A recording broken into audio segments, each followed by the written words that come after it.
Here at the 55th ACM Awards, and this is the virtual radio room, which is kind of different this year, and this is where we always get a chance to catch up with people. Don't forget about the ACM's Wednesday night 8 on CBS 3 venues, Grand Ole Opry, Ryman, Bluebird. Keith Urban will be the host. Cam is with us. Hi. Hi. I can't remember the last time I saw your face in person. I know. So let's catch up with folks. So 4 or 5 years ago, 6 nominations. The Untamed CD was out. You have a monster hit with Burning House. And I'm flipping my hair. Y'all can't see, but I'm flipping it. Well, we are going to put some of the video up of this. So your hair did make a statement back then, right? That's right. Burning House was so huge, and that was a big year for you a few years ago. And then, now, is this before or after you went to investigate some new music with like Diplo and Miley and Sam Smith? Was that after Burning House? Miley was before, right. And then after was Sam Smith, and we had Diplo, and now, I mean, it's kind of a progression, I'd say. Like when I'm lucky enough to have time to write with other people, and I connect with them, then I sort of get a chance to like open up and sort of find people that like resonate where I resonate. So it feels wild maybe from the outside, but they're all really good, genuine people, and that's why I'm doing it with them.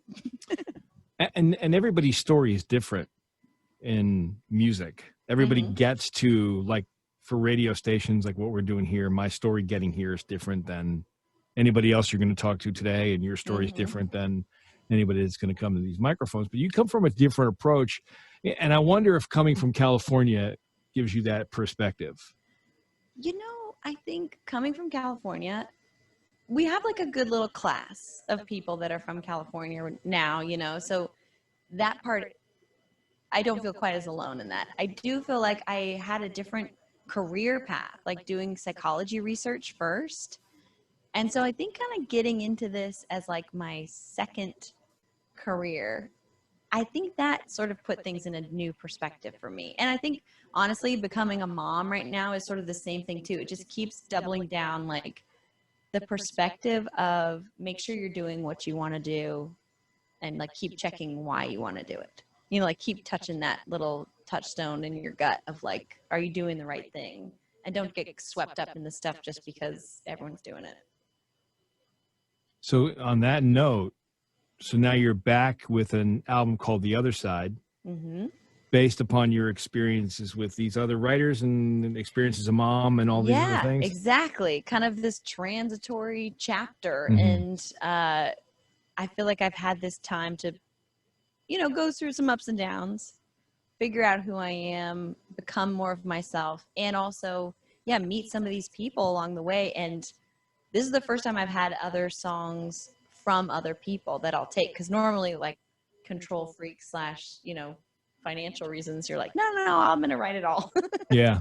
And this time I remember hearing like changes for the first time that Harry Styles wrote with Lori McKenna and Mitch and Tyler. And I was like, this is a song I feel like it sounds like I would have written, which is so wild.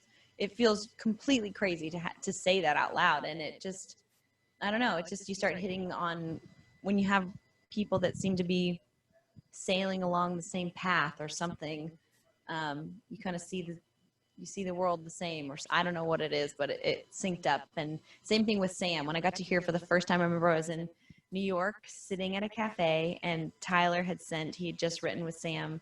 He sent this Happier For You song, and we listened to the demo, and I was like transported to this whole other place with this whole feeling. And Sam has these big vocals, but he's still being so vulnerable while he's saying it. I was like, oh, this just gets me right in my heart, you know, and it just is something that I want to sing. So I feel very lucky that they were letting me sing it. And about Sam, like, you talk about being vulnerable. I mean, here's a guy that like shared his life with people in such a public way that it's brave. It's so brave. And it was amazing because we did the song Palace for his album. And then I went on tour with him, and I got to see him the way you can grab an entire arena. Most people will lean on, you know, drums, and you're yelling out to them and they're yelling back to you. And he would come out and he could actually hush a crowd and you could almost hear them like whispering the words with him. It was so beautiful. So he has a very open heart, and somehow people are just welcome to come right in, and it's fantastic to watch. Well, I'm glad you're back. Thank you. Me too. I hope we get to do and see more of you as the year goes on, and hopefully if the world opens up again, we'll see you out in the concert tour. But are you doing anything Wednesday night on the show? Yes, I'm presenting Single of the Year. Nice. Yeah. All right. Well, so we'll look for you. I'll pretend that you're clapping as I walk out there. We'll be clapping. All right, Cam. Nice to see you. All nice right. to see you too. Thanks for stopping by. It's Philly's Country Station 92.5 XTU.